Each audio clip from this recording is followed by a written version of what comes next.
राधे प्रिय दर्शकों, आज हम सुनेंगे परम पूज्य प्रेमानंद जी महाराज के मधुर वचनों को, जो हमें भक्ति, प्रेम और जीवन की सच्चाई से जोड़ते हैं। आइए मन को शांत करके ध्यानपूर्वक सुनते हैं उनके अनमोल संदेश को।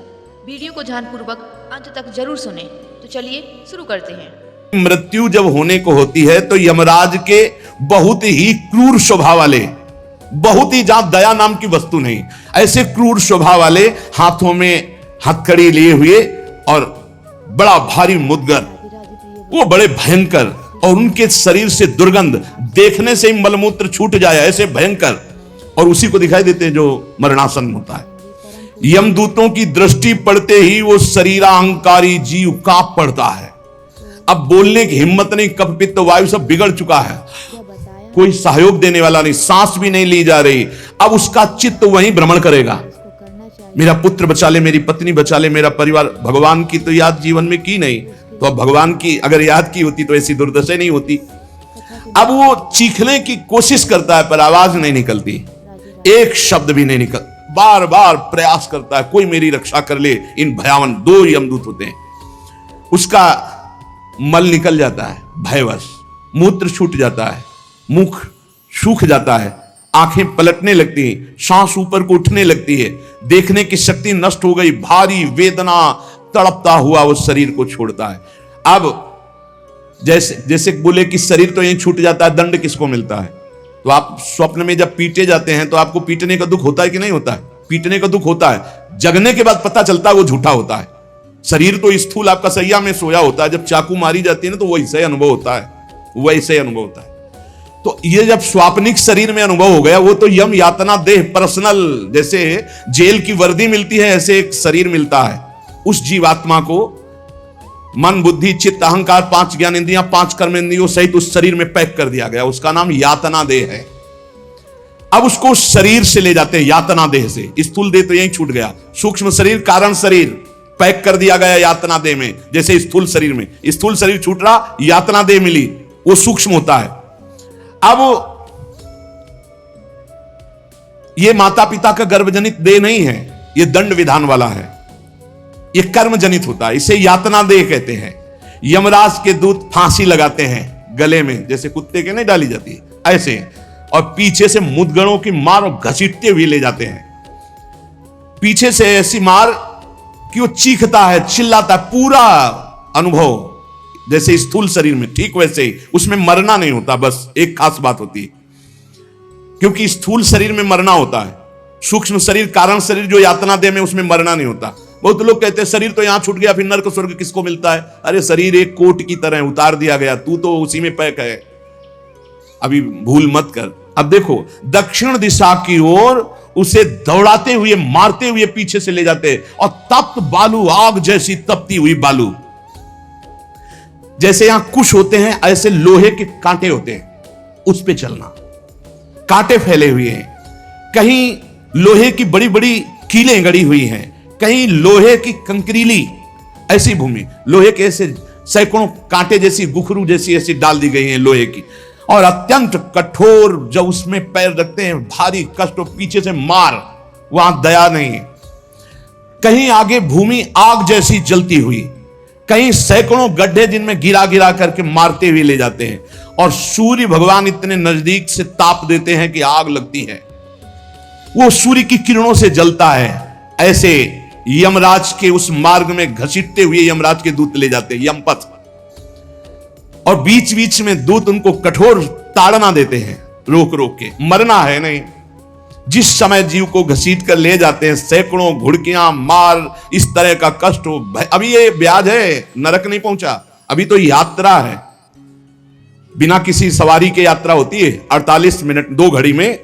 जो मनुष्य यहां छत्र दान किया है किसी को, श्री जी को, बिहारी जी को, गुरुजनों को, आचार्य जनों को छत्र दान किया, तो जब वो जाता है तो ऊपर के ताप से बच सकता है, उसे वही छत्र मिलेगा। और जो किसी को पूज्य जनों को पादुकाएं दान की है, फिर उसको पादुका, अगर अन्न दान किया है तो रोक के भोजन, ये मोक्ष नहीं, कल्याण नहीं, दान पुण्य से नहीं होता, ध्यान दीजिए। हां, उस भारी संकट के समय में तुम्हें भोजन मिल जाएगा, पौशाला खोला, पानी पिलाया तो तुम्हें पानी मिल जाएगा, और जो मूर्ख यहां आकर के ये सब नहीं किया तो जाना उसको भी यमपुरी है। भजन के बिना यमपुरी से नहीं बच सकते, दान पुण्य करके। अवश्य में भोक्तव्यम कृतम कर्म शुभा शुभम, इसीलिए समझ लो, सोचते हो कि हमने दान पुण्य कर दिया, हमारे लिए विमान आएगा परम पद का, जाना नरक ही पड़ेगा। बारी मथे घृत होए बरु सिकताते बरु तेल, बिनु हरि भजन न भवतरी या सिद्धांत तपेल। भजन के बिना नहीं, इसलिए कह राधा राधा राधा। अब इस प्रकार की यात्रा अनेक प्रकार से कष्ट भोगता हुआ पाप पीड़ित जीव धर्मराज के नगर में पहुंचा। अब वहां सेकंड के कम हिस्से में हिसाब हो जाता है। ऐसा थोड़ा क्या नाम है, कहां से लाए हो, क्या क्या किया, ऐसा नहीं, एक सेकंड के कम हिस्से में बहुत ही लाइन लगी हुआ। यम यातना के शरीर में भारी कष्ट भोगता हुआ जीव दाह का अनुभव करता हुआ, कांपता हुआ, भयंकर वेदना से युक्त सामने खड़ा हुआ। देखते ही निर्णय हो गया। अब वहां से उसको उसके कर्म के अनुसार नरकों में ले जाया जाता है। जिसने यहां सूर्य भगवान को प्रातः काल उठ करके जलांजलि दी है, पुत्र हैं भगवान यम, सूर्य पुत्र, जो अपने पुरखों का पिंडदान किया है, जो समय समय पर अपने पूज्य जनों को, गुरुजनों को, संतों को अपने घर में बुलाकर भोजन पवाया है, जो बुजुर्गों को तेल मालिश करके, जैसे उन्होंने हमें तेल मालिश करके पुष्ट किया, ऐसे वृद्ध माता पिता के जो चरण दबाना है, शरीर पर तेल लगाना है, उनके वस्त्र धो देना, उनको भोजन कराना है, उसको वहां थोड़ा आदर मिलता है। बैठो, खान पान, थोड़ा सुख सुविधाएं, नरक से नहीं बचोगे। भगवत भाव के बिना नरक से नहीं बचोगे।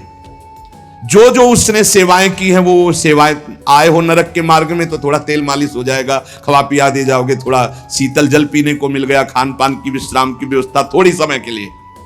अरे इसीलिए जैसी हरिवंश नरक गति, तो ये जो अपने माता पिता को गाली देते हैं, जो मनमानी आचरण करते हैं ना, खूब अच्छे से तृप्त होते हैं। अब बात यह कि याद नहीं रहती ना, जैसे गर्भ की बात याद नहीं, गर्भ की बात याद आ जाए तो तुम भजन के सिवा कुछ नहीं करोगे। मरने की बात याद आ जाए कि पीछे जब मरे थे तो कितना कष्ट हुआ, मां के गर्भ में रहे कितना कष्ट हुआ, ऐसी जेल तो है ही नहीं मां के गर्भ जैसी। विचार करके देखो। अब वो मृतक जीव जो जो सुविधाएं दान की थी, वो उसे कुछ दिन के लिए वहां सैया मिल गई, भोजन मिल गया, विश्राम मिल गया, कुछ दिन के लिए। भाई बहुत होश में, दान पुण्य के भरोसे मत रहना। अब जब वो पुण्य खत्म हुआ उनका, तो यमदूत उनको साथ लेकर गए। 12 दिन तक उसको पुण्यों के भोग का अवसर मिलता, तभी तक 13वीं तक कहते हैं जीव को नरक की गति नहीं दी जाती। 12 दिन तक उसको होगा कोई विश्रामालय, उसमें रखा जाता है। 12 दिन तक जो पुण्य सुकृत हुए उनको भोग ले, अभी आराम कर लो, नरक आए हो। अब नरक में प्रवेश होगा 13वीं के बाद। तभी कहा जाता है जल्दी जल्दी 12-13 दिन को पुण्य कर ले, उसको दान करो आत्मा को, तो उसकी उन्नति हो जाएगी। कोई ये झूठी बातें नहीं है। और राधा नाम बोल दिया एक बार तो इसके बराबर कौन सा पुण्य होगा। यमराज के खाते में पुण्य वाला है ही नहीं ऐसा जितना राधा। अरे जाना ही नहीं पड़ेगा भैया, राधा नाम जिसकी जिह्वा से निकाल, अनुल्लिख्यानंतानपि तदपराधान मधुपति। इसीलिए तो गरज कर कहते हैं, अब जिनको नरक भोगना है वो नहीं सुनेंगे भगवान नाम महिमा, भगवान नाम जप नहीं करेंगे। 12 दिन के बाद 12 दिन तक वो अपने घर के वालों के दिए हुए पुण्य आदि जो उसको भोगता है। फिर जब पिंडदान हो जाता है 13वीं, तब तत्र यद बांधवस्तोयम प्रेक्षन्ति तिलैः सह यच्च पिंडम प्रेक्षन्ति नियमानस्तदनुते तैलाभ्यांगो बांधवानां मंग संवाहनम चयत तेन चाप्याप्यते जंतुर यच्चास्नन्ति सुबांधवाः। जब शरीर छूटता है उस समय से बहुत होश में रहो, सब कुछ मिलेगा उसको। जीवात्मा जो छाती के पास बैठ के ले नाक बहा रहे हैं, आंस बहा रहे हैं, यही पीने को मिलेगा उसको। बहुत होश में, राधा राधा। कम जिंदगी में वो नहीं जपा तो तुम तो कीर्तन कर ले, वो मिलेगा फल उसको। 12-13 दिन का ऐसा हिसाब रखा जाता है कि बांधवजन परिवार के, लेकिन भजन नहीं करेंगे, रोना धोना। मृत्यु से 12 दिन बीतने के पश्चात यमपुरी को खींच कर ले जाया जाता है उस जीव को। अरे यमपुरी भैया हुआ जैसे जेल पहुंचे, कोई थप्पड़ लग रहा है, कोई डंडा लग, वो देखे कि प्राण छूट जाते कि हमारे ये दुर्दशा। मरना नहीं खास बात है, यमराज की यमपुरी को देखते ही प्राण सूख गए। कोई काटा जा रहा है, कोई कोल्हू में पेरा जा रहा है, कोई पकौड़े की तरह तला जा रहा है, हाहाकार मचा। मरना किसी को है नहीं, मृत्यु काल, ये सब वहां नजर आ रहे हैं। मूर्तिमान मृत्यु, मूर्तिमान काल, जो यमपुरी में दंड हो रहा है। काजल की राशि के समान, जैसे काजल के पहाड़ ऐसे यमदूत हैं कि ऐसे पछका दे तुम्हें, ऐसे नींबू जैसे नहीं निचोड़ा जाता, ऐसे निचोड़ दिए, फिर छोड़ दिए, फिर वो जी गया, फिर निचोड़ दिए। अब बोले 10,000 वर्ष तक यही करना है उसको, अब 10,000 वर्ष तक वो ऐसे करता रहे, क्या दुर्दशा। तभी हरिवंश महाप्रभु कहते हैं, रस सिद्धांत का वर्णन जब करते हैं, कहते हैं जैसी हरिवंश नरक गति दुर्भरी, बहुत कठिन है नरक की गति। तभी कहते हैं नरक जाओगे होश में रहो, मतलब सबसे बड़ा दंड नरक का। लोग कहते हैं कि कहां नरक स्वर्ग है, किसने देखा है, तुम देख लोगे।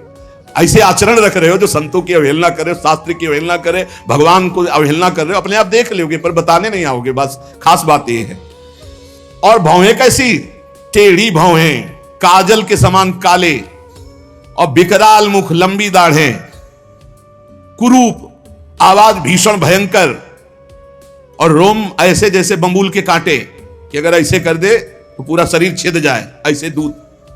विशाल भुजाएं, पुष्ट भुजाएं, और सब यमदंड यम पास लिए हुए, बड़े भयंकर। दुर्गंध आती है शरीर से, जीव देख के घबराता है, उनके हाथों में फंसा हुआ। अब जो यहां पराये पुरुष से रति करती है, अपने पति को धोखा देकर, जो अपनी पत्नी को धोखा देकर दूसरी पराई स्त्री से पतिवंचक पर पति रति करई, रौरव नरक कल्प सत परई। ऐसे पुरुष को, ऐसे स्त्री को, रौरव का बड़ा भयानक स्वरूप है। रौरव नरक की लंबाई चौड़ाई 2000 योजन है, 1 योजन 4 कोश और 1 कोश 3 किलोमीटर।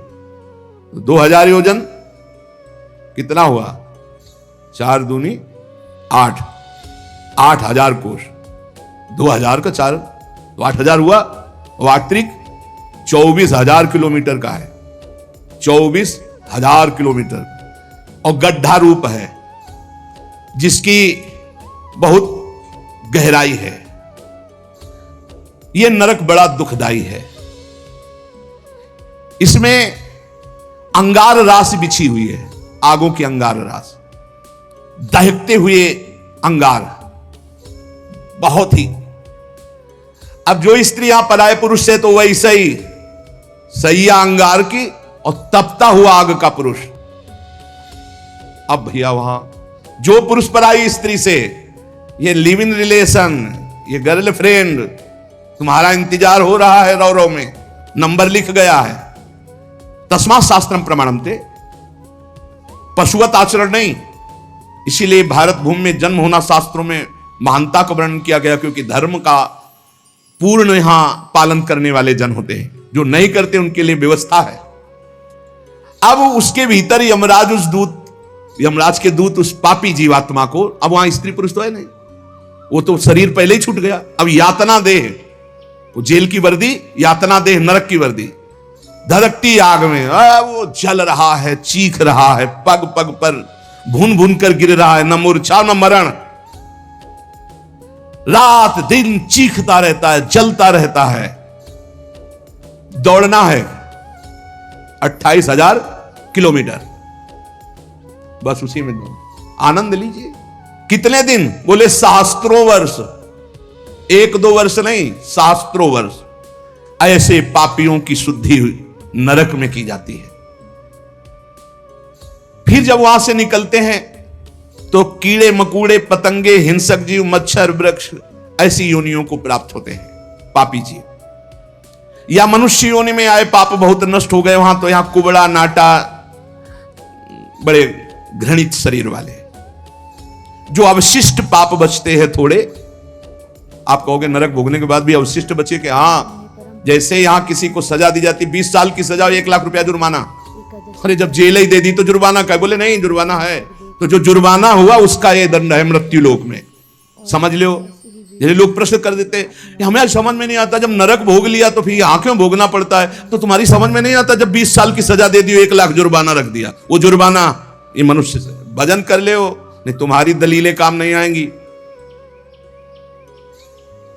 इस प्रकार पाप करने वाले जीवों को विविध प्रकार के नरकों में पिताजी कष्ट दिया जाता है। सुमति महाराज कह रहे, जब यहां से कोई पुण्यात्मा पुरुष गति करता है तो वो पुण्य लोकों को ले जाया जाता है। उसके साथ गंधर्व लोग गीत गाते हुए चलते हैं, आगे आगे अप्सराएं नृत्य करती हैं, और वो विमान पर बैठा आभूषणों से सुसज्जित, समय समय पर मीठा जल ये सब सुविधाएं भोगता हुआ स्वर्ग जाता है, और वहां अपने पुण्य के अनुसार अप्सरा, विमान, महल सब सुविधाएं प्राप्त करता है। पर वहां भी जलता रहता है, क्योंकि उसके दिमाग में एक माला पहनाई जाती है उसके शरीर में। उसको बता दिया जाता है जिस दिन ये माला कुम्हला गई, यहां खोपड़ी के बल से नीचे फेंक दिए जाओगे, मृत्युलोक की विसंति। अब वो रोज माला देखकर जलता रहता है कि ये माला कभी, और जहां कुम्हलाना शुरू हुई तो भयंकर पीड़ा, ये सब छूट जाएगा, अप्सरा महल बड़ी सुख सुविधा में आ सकती, और वो सब छूट जाएगी। अच्छा, ये दुख, और दूसरा एक दुख बगल में दूसरी अप्सरा वाला निकला विमान, जो उससे कई गुना सुंदर, कई, अब वो जल रहा है, उसको शांति नहीं। तब लगी कुशल न जीव कहूं, सपने हूं मन विश्राम, जब लगी भजत न राम कहूं, शोक धाम तज काम। पिताजी, जो मनुष्य यहां वीर को नष्ट करता है, बर्बाद करता है, उसमें जीवात्मा होती है। ये बहुत ध्यान देने, इनको इनाम में महारौरव नरक मिलता है, परिणाम में महारौरव नरक। ये जो अष्टमैथुनों का प्रयोग करके बिना शास्त्र मर्यादा के वीर को बर्बाद करते, जैसे शास्त्र मर्यादा है संतानोत्पत्ति के लिए, गृहस्थ मासिक धर्म के बाद, पवित्रता होने के बाद, भगवत चिंतन करते हुए भगवान की सृष्टि पूर्वक जो आराधना का भाव रख करके संतान उत्पन्न, बस उतने के लिए शास्त्र आज्ञा करता है। नहीं, मानव जीवन बहुत ही सावधानी के लिए, वीर में ये सब हम आप जैसे प्रकट हुए ऐसे जीवात्मा विराजमान है, उसको यथास्थान ना समर्पित करके और नष्ट कर देना, या फिर संतान नष्ट कर देना, या बहुत तरह से जो ये है, महारौरव नरक की प्राप्ति होती है। नारकी घोर दुखदाई नरकों में ये जब जीव गिराए जाते हैं तो इनको पहले पता होता कि मेरे इस पाप का दंड मिल रहा है, मैंने जो पाप किया है। बहुत ध्यान देने की बात है, अभी तक जो चर्चा हुई उसमें खास बात यह है, आचरण पवित्र ना होने से नरकों की प्राप्ति समझ लो। पहला, पराई स्त्री की तरफ या स्त्री पराई पुरुष की तरफ जो व्यभिचार प्रवृत्ति करती है, उसे रौरव नरक मिलता है। यहां जो व्यर्थ में वीर्य नष्ट करते हैं अन्य प्रकार से, इसे खिलवाड़ न समझा जाए, ये मनोरंजन नहीं है। मानव देह बहुत बड़ी संपत्ति है जो भगवान की प्राप्ति के लिए मिली है। जैसे आप अभी पता चले कि आप शरीर को नष्ट करना चाहते हो तो हमारी भारत सरकार आपको बंदी बना लेगी। सरकारी संपत्ति, आप जी सकते हो, केवल सेवा कर सकते हो, कर्म कर सकते हो, लेकिन इसे नष्ट करने का अधिकार नहीं। तो भागवतिक भी दंड है इसमें। तो आपको जो संपत्ति मिली हुई है, आंख, नेत्र, कान, सब इंद्रियां, इनका सही मार्ग में प्रयोग करो। गलत प्रयोग करोगे तो दंड मिलेगा। तुम इसके स्वामी नहीं हो, तुम सेवक हो। ये भगवान की दी हुई वस्तु है, उसे दुखदाई नरकों में गिराया जाता है। दिमाग में बैठा लो ये बात। व्यर्थ में ब्रह्मचर्य को नष्ट करना, व्यर्थ में ये पाप जनित कार्य करना, महारौरव नरक में जाने का पूरा तैयारी कर रहे हो। ये अज्ञान की बात नहीं, भगवान की कृपा से सत्संग सुनने को मिल रहा है, शास्त्र सम्मत। तो डरो, डर करके अपना सुधार करो। ऐसा नहीं कि आप कोई नहीं देख रहा, आपके मन में जो आया आप वो कर रहे हैं। नहीं, आपको इसका दंड मिलेगा, एक एक सेकंड का दंड मिलेगा। यमदूतों द्वारा घसीट घसीट कर ले जाए गए उस महान रौरव नरक में एक घंटी यंत्र की तरह उसमें बड़े बड़े कांटे ऐसे हैं जैसे खजूर के, वो घूमता हुआ है। इसका विस्तार 12,000 योजन है। बरचौक 48,000 कोष, 12,000 योजन। तांबे की सी तपती हुई, धधकती हुई भूमि, और उसमें बिजली जैसा यंत्र घूमने, और बड़े बड़े खजूर जैसे कांटे, और ऊपर से उसमें फेंक दिया। तड़पता है ऐसे, बस उसी में तड़पते घूमते रहो। अरे बड़ा कष्ट में, वहां मरना ही नहीं है, तो वहां पूरा खेल बहुत कष्ट का है। नीचे से धधकती आग, ऊपर से राउंड करने वाला बिजली का जैसे झूला, और उसमें बड़े बड़े कांटे। अब फेंक दिया गया, और तड़प कर दूसरी तरफ गिरता है तो कांटे कांटे कांटे, नीचे गिरता है तो आग, फिर उठाकर उसके वो उसमें मनमानी आचरण नहीं। यमदूत उसके हाथ पैर बांध देते हैं, फिर उसमें डालते हैं। इसी महारौरव नरक में एक स्थान, उसी 12,000 योजन वाले में, कौआ, बगुला, बिच्छू, मच्छर, गिद्ध और इन सबकी चोंचे, पूंछ, सब लोहे की जैसी, वज्र जैसी कठोर, उसे नोचवाया जाता है। किसको? ये जो नहीं भूंज के मुर्गा मुर्गी बकरी बकरा नहीं बड़े स्वाद से बोले वो चिमटी से खाते हैं, ऐसे वैसे चिमटी जैसी नोच, जिंदा नोच नोच के, वो उसमें वहां कोई बचाने वाला नहीं। इसलिए कह मान जाओ, बंद कर दो, अब लो नसानी अब ना न सही हो। इतने बड़े तुम भारत लेवल के, विश्व लेवल के महावीर नहीं बनोगे मुर्गा बकरी और अंडा खा करके कि हाँ तुम्हारी जय हो जाएगी, पराजय हो जाएगी। बंद कर दे रे।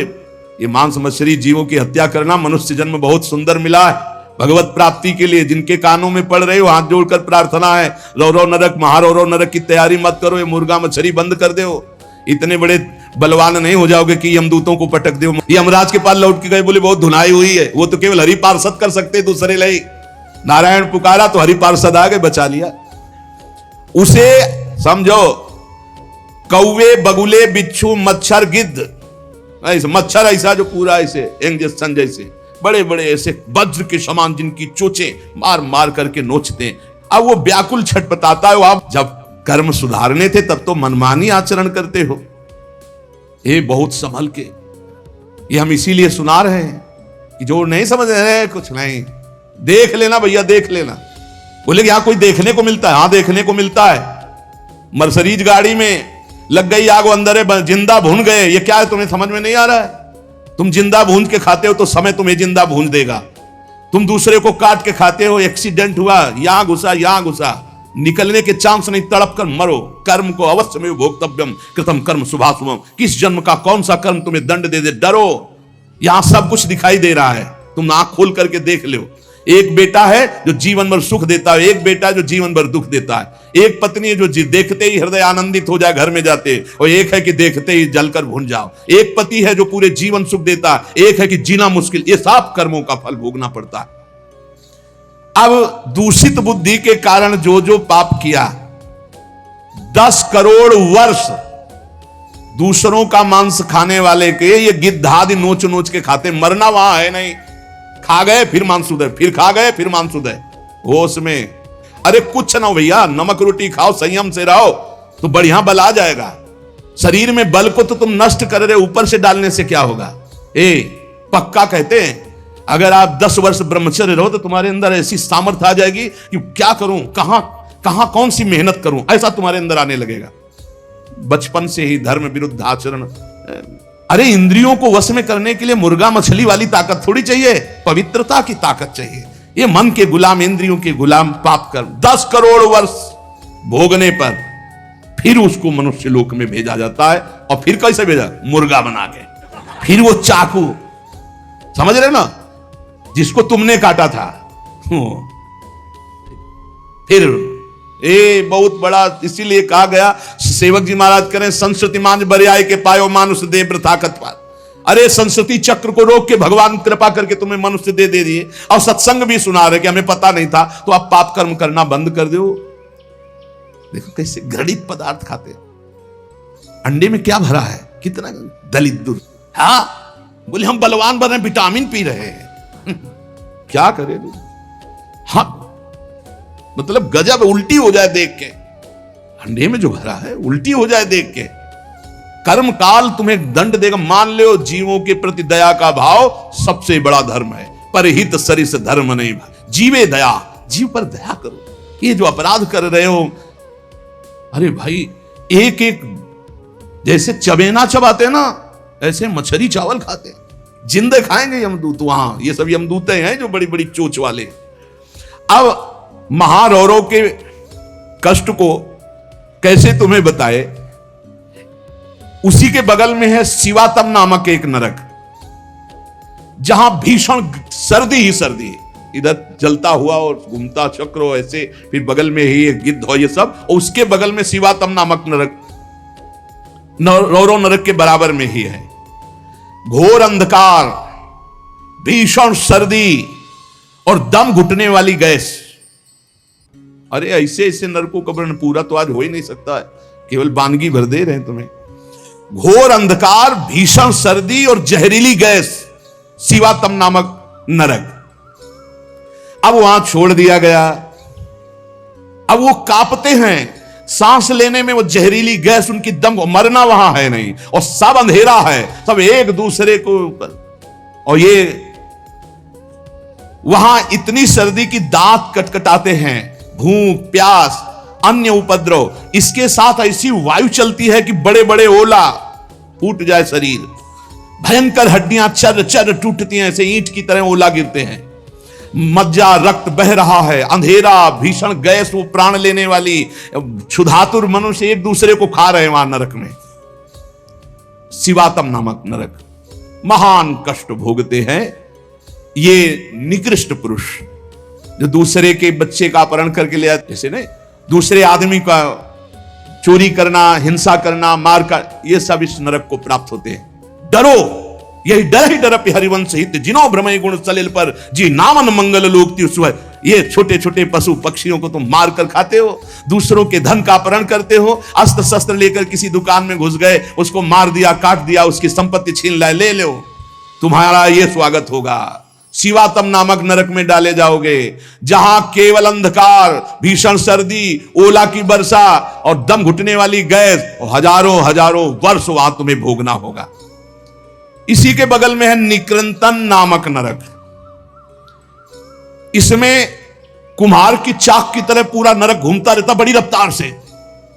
ये थोड़ी देर रफ्तार वाले में किसी यंत्र में बैठ के देखना, बहुत रफ्तार से जो घूम रहा हो, चक्र की भांति निरंतर घूमता रहता है, और यमराज के दूत कोड़ा लिए खड़े रहते हैं, और जैसे उसके सामने आए तो इधर मारा चप से, और वो घूम के सर से वो उधर मारा उधर, चारों तरफ कोड़े की मार, और उस यंत्र अब वो उल्टी करता है, भयंकर भय लग रहा है, उसी में घुमाया जाता है।